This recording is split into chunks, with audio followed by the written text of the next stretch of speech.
नमस्कार, प्रभात साक्षी पॉडकास्ट में आप सभी का स्वागत है।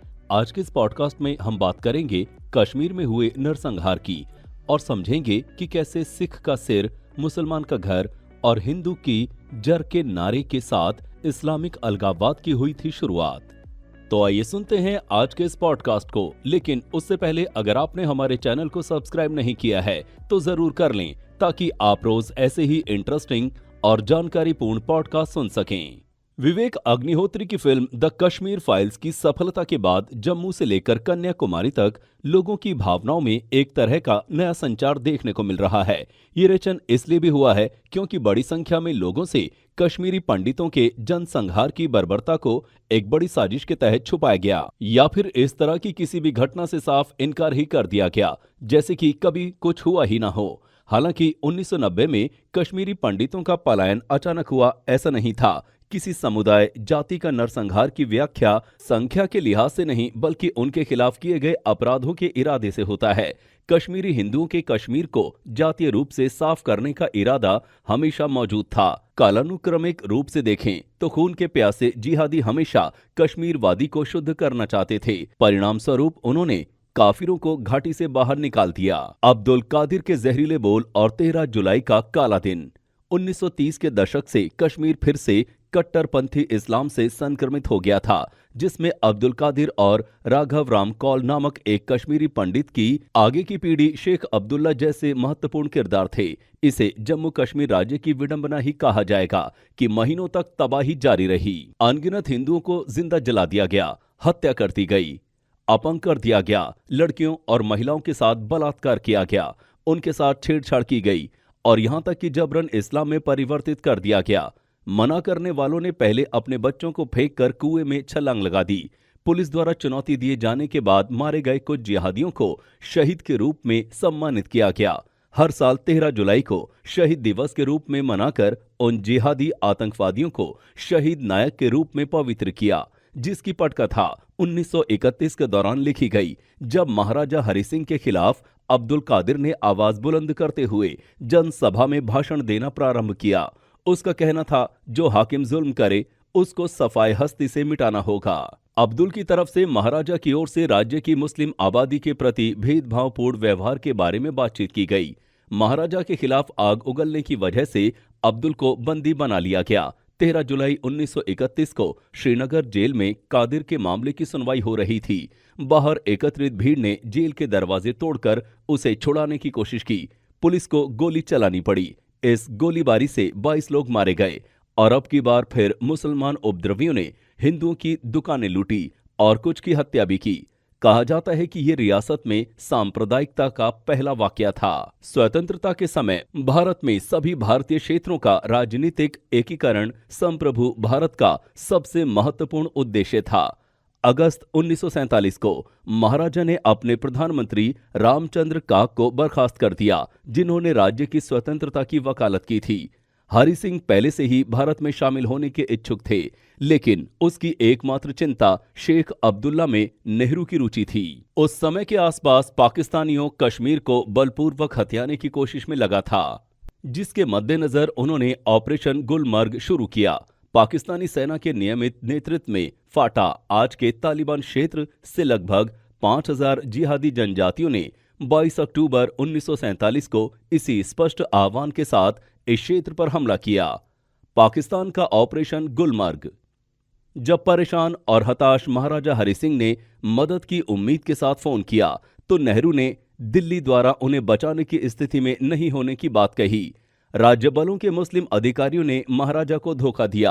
कर्नल नारायण सिंह संबयाल जैसे अधिकारियों को मार डाला और दुश्मन को कश्मीर का रास्ता दिखाया। मुजाहिदीनों ने बारामूला सेक्टर में तेजी से प्रगति की। 11,000 से 14,000 निवासियों को मार डाला। भीमबर से मीरपुर तक कोटली और मुजफ्फराबाद से बारामूला तक हिंदुओं और सिखों का सफाया कर दिया। वे केवल लूटपाट करने, घर जलाने, महिलाओं का बलात्कार करने और युवतियों का अपहरण करने के लिए रुके थे। कबायली हमला करते समय नारा लगाते थे, सिख का सिर, मुसलमान का घर और हिंदू की जड़। यानी पाकिस्तान की सेना ने कबायलियों को हुक्म दिया था कि उन्हें जम्मू कश्मीर में जैसे ही कोई सिख दिखाई दे उसका सिर काट दिया जाए, जैसे ही कोई भारत समर्थक मुसलमान दिखाई दे उसका घर जला दिया जाए और हिंदुओं की संपत्ति पर कब्जा किया जाए। उन्होंने अस्पतालों और मठों की भिक्षुणियों को भी नहीं बख्शा। पहले अपने बच्चों को फेंकने के बाद महिलाओं ने अपनी इज्जत बचाने के लिए किशनगंगा नदी में छलांग लगा दी। महाराजा के हस्ताक्षर और शेख अब्दुल्ला की रिहाई। जब सरदार पटेल ने नेहरू की लापरवाही के कारण कश्मीर में खोई हुई जमीन को वापस पाने की कोशिश की, तो भारतीय सैनिकों को श्रीनगर भेज दिया गया और उन्होंने अपना तेज अभियान शुरू कर दिया।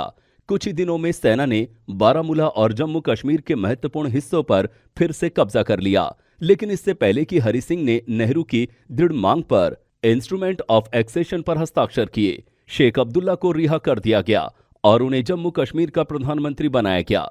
ब्रिटिश से भारतीय नेताओं को सत्ता के हस्तांतरण ने जम्मू आधारित हिंदू शासक से कश्मीर आधारित इस्लामी नेतृत्व को सत्ता का हस्तांतरण किया।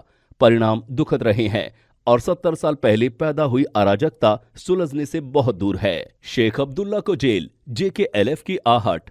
अपनी चालबाजी के लिए पकड़े जाने के बाद शेख को बर्खास्त कर दिया गया और 11 साल के लिए जेल में डाल दिया गया। इस दौरान कश्मीर अपेक्षाकृत शांतिपूर्ण रहा। बाद में नेहरू को शेख के लिए बुरा लगा और उनकी मृत्यु से पहले उन्हें रिहा कर दिया गया। तभी गिलगित में जन्मे अलगाववादी अमानुल्लाह खान ने 1965 में प्लेबिसाइड फ्रंट की स्थापना की, जिसकी सशस्त्र शाखा Jammu Kashmir liberation front JKLF ने जनवरी 1971 में श्रीनगर जम्मू की विमान का अपहरण किया था।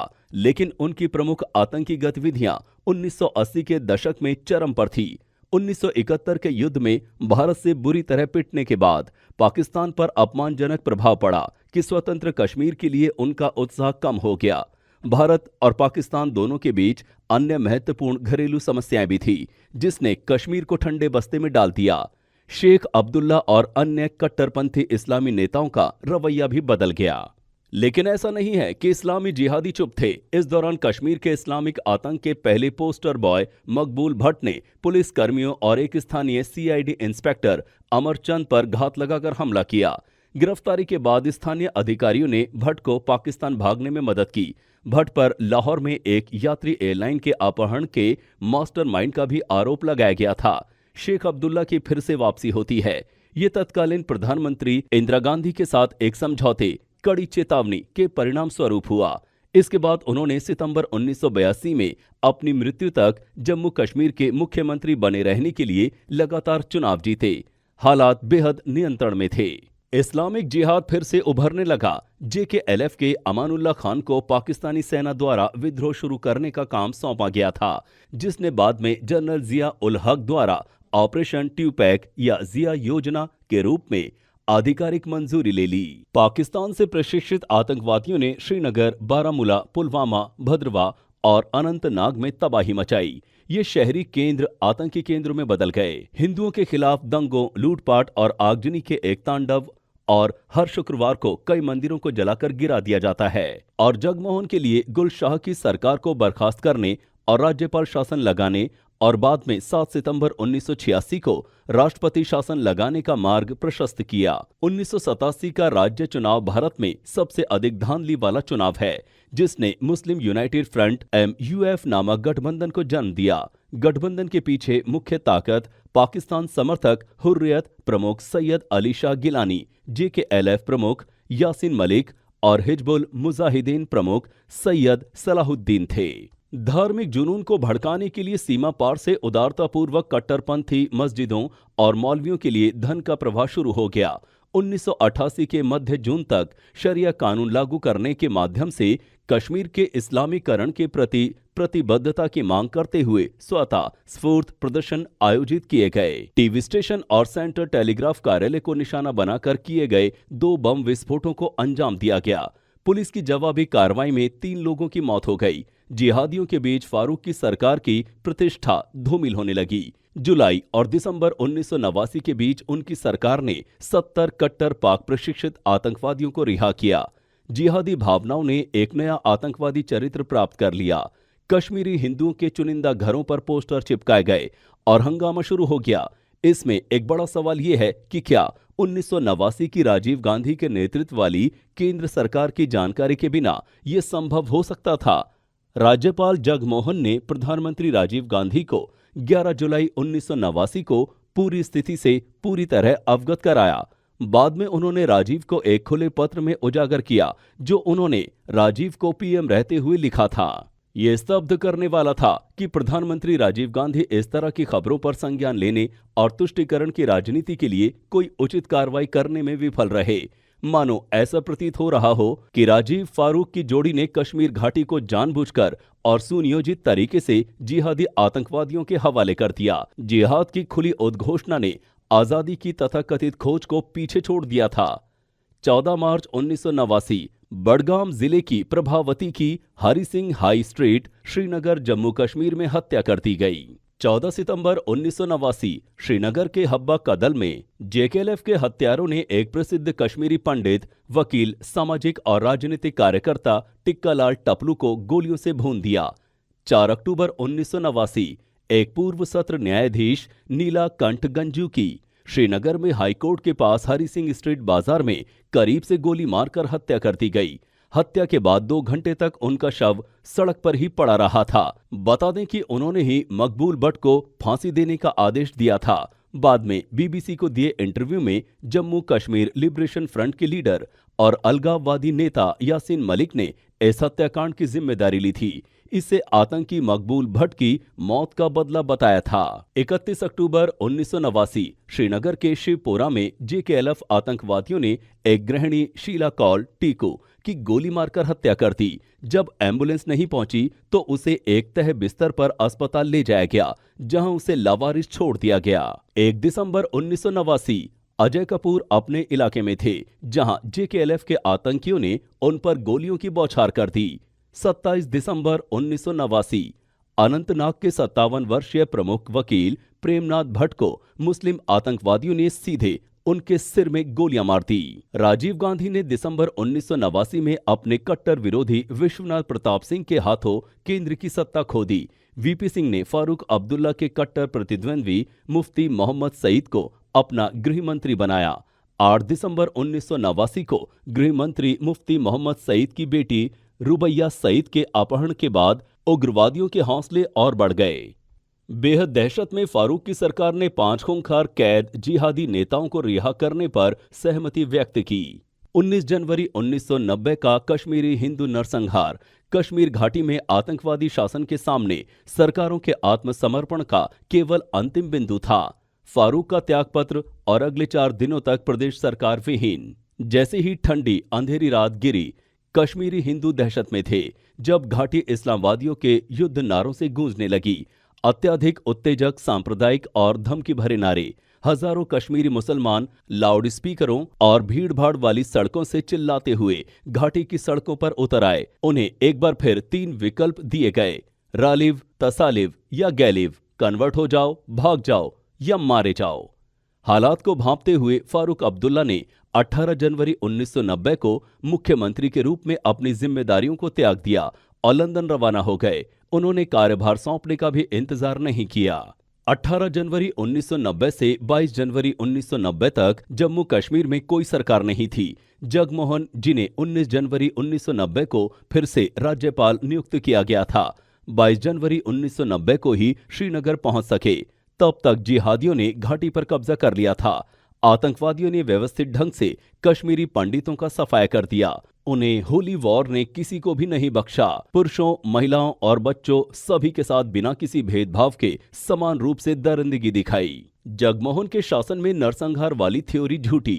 केवल कुछ मुट्ठी भर भारतीय मीडिया ने बामुश्किल 2-3 लाइन वाली खबरों के साथ इस नरसंहार को रिपोर्ट किया, वो भी 14-15वें पेज पर कहीं छपी थी। वहीं इस जिहादी आंदोलन के बुद्धिजीवी और जमीनी सहानुभूति रखने वाले उग्रवादियों को पर्दे के पीछे से झूठ बोलते हुए मार्गदर्शन करते रहे। राज्यपाल जगमोहन की निगरानी में 1990 में कश्मीरी पंडितों का नरसंहार हुआ। ये सबसे बड़ा झूठ है। सभी उपलब्ध सबूत और गवाह इस बात की पुष्टि करते हैं कि जम्मू कश्मीर में नेशनल कॉन्फ्रेंस और कांग्रेस सरकार और केंद्र में कांग्रेस सरकार 1986 से 1989 तक कश्मीरी हिंदू नरसंहार से बचाने में बुरी तरह विफल रही। घाटी में अलग अलग इलाकों में रहने वाले हिंदुओं की लक्षित हत्या कभी नहीं रुकी। दिसंबर 1990 तक 300 से अधिक सरकारी कर्मचारी और सुरक्षाकर्मी जिहादी आतंकवादियों द्वारा मारे गए थे। पिछली सदी और उससे आगे के कश्मीर के इतिहास का निष्कर्ष है कि कश्मीर घाटी में आतंकवाद कभी भी स्वतंत्रता संग्राम नहीं था। कोई भी स्वतंत्रता दूसरों की स्वतंत्रता पर थोपी नहीं जाती। ये शरीयत की तलाश में लोकतंत्र को मानने से इनकार करता एक इस्लामी जिहाद था। विडंबना यह है कि दुखद क्रूरता के खिलाफ अपना गुस्सा व्यक्त करते हुए कश्मीरी पंडित केवल भाषा, बहस और चर्चा की मर्यादा खोए बिना तथ्य बताते रहे हैं। ऐसे में सरकार के लिए एक सत्य और जवाबदेही आयोग स्थापित करने का इससे उचित समय नहीं होगा। इस नरसंहार को अंजाम देने वाले और इसके पीछे छिपे किरदारों को भी बेपर्दा कर दे। फिर से कश्यप की धरती पर यज्ञ और मंत्र के साथ कातिल और हत्यारों पर न्याय के डंडे चलें। आज के लिए इतना ही। अगले पॉडकास्ट में किसी और मुद्दे पर देंगे आपको विस्तृत जानकारी। तब तक के लिए जुड़े रहें प्रभा साक्षी के साथ।